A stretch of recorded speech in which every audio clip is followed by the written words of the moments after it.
Hello everyone! For the past 6 months I've been working on what has probably been the largest project I ever worked on. Today it is somewhat finished, so may I introduce you to digital Domus, the digital version of my best friend, Domus. Today I want to discuss how I made it, and more specifically we'll focus on the face, and as you can see by the length of this video, that alone is already gonna take quite some time.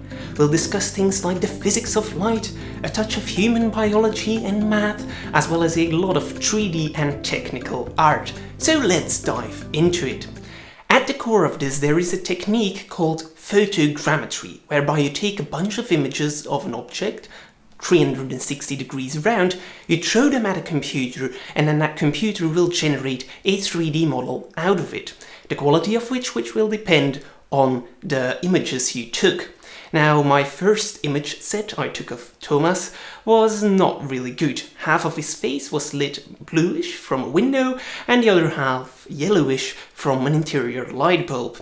As you can imagine, the quality was not good, and I'm not even going to show the photogrammetry results here in this video. Now, I learned my lessons, and when it comes to digital photography, there's 3 important settings: ISO, aperture, and shutter speed. ISO is basically digital gain. It's much like audio gain. When you turn it up, the audio becomes louder, and when you turn up the ISO, your image becomes brighter.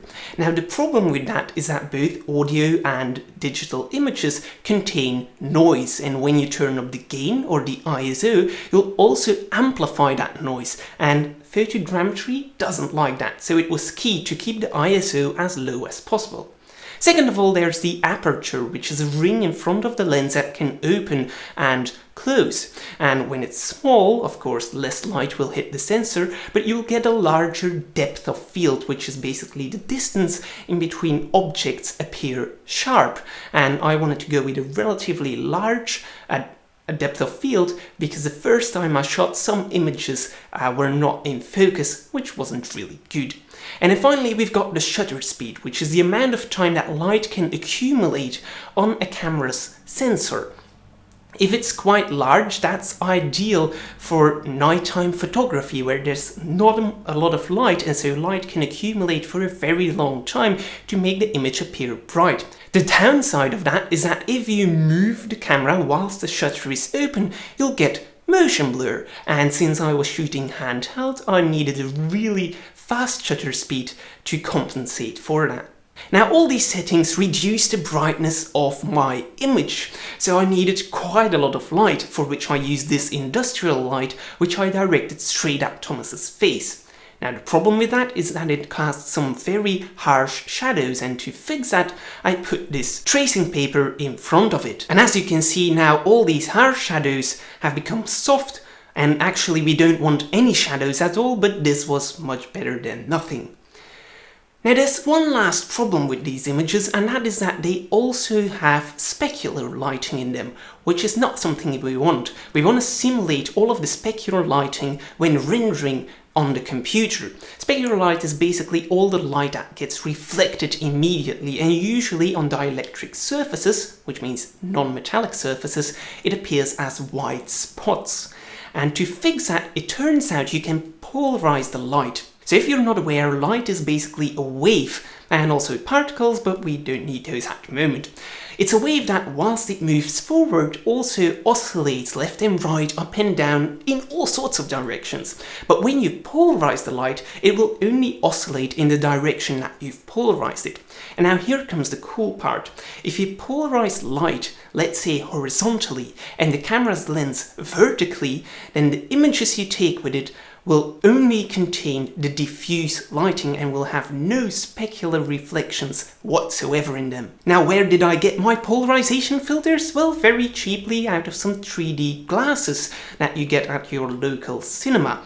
Don't try this at home, because I'm quite sure that wasn't the best idea for my fingers.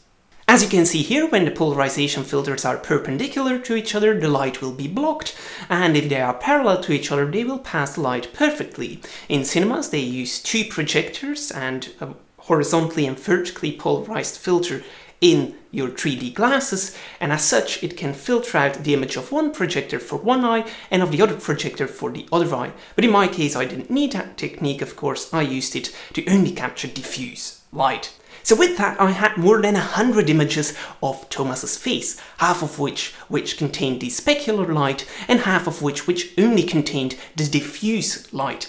I took all of these images and threw them at a software called XN Converter, which can batch convert images from one format to another and apply some filters in the process. I applied a brightness and contrast filter as well as a sharpening filter because it seemed my photogrammetry liked those results. Finally, I saved the images as PNGs, and of course the original ones were shot in RAW as to not lose any quality to compression. With all of my images exported, it was time to bring them into Meshroom, which is another free piece of software, this time the photogrammetry software. I didn't change any settings and just ran it straight for 2 hours. Yes, it does take quite some time to compute. But once it was finished, I had this 3D model. And now, since I can absolutely not understand the viewport controls of Meshroom, I quickly exported it and brought it into Blender for further inspection. In Blender I noticed that the right side of his cheek was missing, but that was easily fixed by mirroring the 3D model and merging the left side on the right side. I also turned on this matcap view, which is designed to show all the crevices in the geometry, and as you can see that was quite terrible. So to fix that I applied a smoothing modifier, but that only fixed it partially. The other thing that is important is the topology, and if we turn on the wireframe you can see that this topology is really bad. Now what is topology? Well, it's basically the direction in which all of these lines flow, and ideally you want to have some lines flowing around the eyes, the mouth, the nose, and these triangles are just all over the place.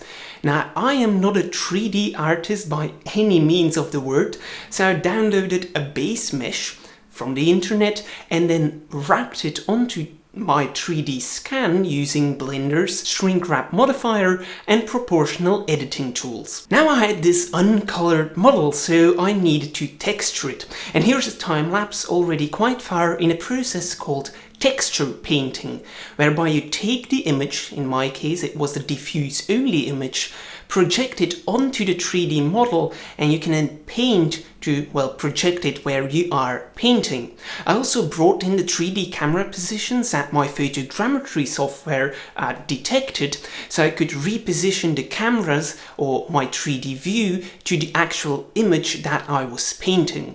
I then went through the painstaking process of painting out every single facial hair I could find. We don't want to have those in the texture or the image because they should actually be 3D geometry, little particle hairs.